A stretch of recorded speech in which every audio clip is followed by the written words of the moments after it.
বাংলাদেশের রাস্তায় মানুষ পুড়ছে সূর্যের আগুনে, ইউরোপে হিটস্ট্রোকে মৃত্যু, ভারতের গ্রামেই গরমে বন্ধ হয়ে যাচ্ছে স্কুল, আর আমেরিকায় চলছে ভয়ঙ্কর দাবানল। এই গরম কি শুধুই গ্রীষ্ম, নাকি এটা বৈশ্বিক বিপর্যয়ের ইঙ্গিত? চলুন জানি কিভাবে বদলে যাচ্ছে আমাদের পৃথিবী। 2025 সালের জুলাই মাসে বিশ্বের বহু অঞ্চলে তাপমাত্রা রেকর্ড ছাড়িয়ে গেছে। যুক্তরাষ্ট্রের ফ্লোরিডায় 51 ডিগ্রি সেলসিয়াস, ভারতে 48 ডিগ্রি সেলসিয়াস, বাংলাদেশের রাজশাহী ও খুলনায় তাপমাত্রা ছুঁয়েছে 42 ডিগ্রির ঘর। ইউরোপের মতো শীতপ্রধান অঞ্চলেও এখন ভয়াবহ হিটওয়েভ বইছে। স্পেন, ইটালি, গ্রিস সব জায়গায় দাবানলে পুড়ছে বনাঞ্চল। এই ভয়াবহ গরমের মূল কারণ হল জলবায়ু পরিবর্তন। প্রতি বছর পৃথিবীতে প্রায় 36 billion ton carbon die oxide নিঃসরণ হচ্ছে। গাড়ি, কয়লাভিত্তিক বিদ্যুৎ কেন্দ্র, বন উজাড় সব মিলিয়ে তৈরি হচ্ছে গ্রিনহাউস গ্যাসের এক অদৃশ্য চাদর। এই চাদর সূর্যের তাপকে আটকে রাখে পৃথিবীর বুকে, ফলে গরম বেড়ে যাচ্ছে ভয়ঙ্করভাবে। একে বলা হয় হিট ডোম। এমন এক পরিস্থিতি যেখানে উষ্ণতা আটকে যায় একটা নির্দিষ্ট এলাকায় দিনের পর দিন।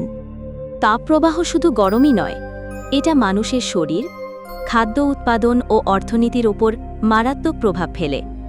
মানুষের শরীর হিটস্ট্রোক, ডিহাইড্রেশন, হার্ট অ্যাটাকের ঝুঁকি বাড়ে, খাদ্য, ফসল পুড়ে যায়, পানি সংকট দেখা দেয়।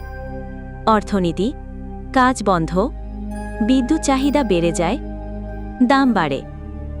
এই অবস্থায় সবচেয়ে বেশি ক্ষতিগ্রস্ত হচ্ছেন শ্রমজীবী মানুষ, কৃষক ও শিশুরা। বাংলাদেশের দক্ষিণাঞ্চল, বিশেষ করে খুলনা, সাতক্ষীরা, বরিশাল ও যশোরে তাপমাত্রা দিন দিন বেড়েই চলেছে। লবণাক্ত পানি, নদী শুকিয়ে যাওয়া ও কৃষিতে উৎপাদন কমে যাওয়া এগুলো জলবায়ু পরিবর্তনের সরাসরি প্রভাব। মানুষকে ঘরছাড়া হতে হচ্ছে, সৃষ্টি হচ্ছে জলবায়ু শরণার্থী। বিশেষজ্ঞরা বলছেন, এই প্রবণতা বন্ধ না হলে 2050 সালের মধ্যে বাংলাদেশের প্রায় 2 কোটিরও বেশি মানুষ ঘর হারাবে। আমরা চাইলে এখনই কিছু পদক্ষেপ নিয়ে পৃথিবীকে রক্ষা করতে পারি। গাছ লাগানো, সৌরশক্তি ব্যবহার, একবার ব্যবহারযোগ্য প্লাস্টিক বর্জন, সচেতনতা ছড়ানো। একা কিছু হবে না, এই লড়াইয়ে দরকার আমাদের সকলের অংশগ্রহণ। ভবিষ্যৎ প্রজন্মের জন্য একটা বাসযোগ্য পৃথিবী রেখে যাওয়া আমাদেরই দায়িত্ব। এই গরম যেন আমাদের চোখ খুলে দেয়, কারণ যদি আমরা এখনই না জাগি, আগামী 20 বছরে পৃথিবী হয়ে উঠতে পারে বসবাসের অযোগ্য এক জ্বলন্ত গোলা। আপনিও কি এই গরমে কষ্ট পাচ্ছেন?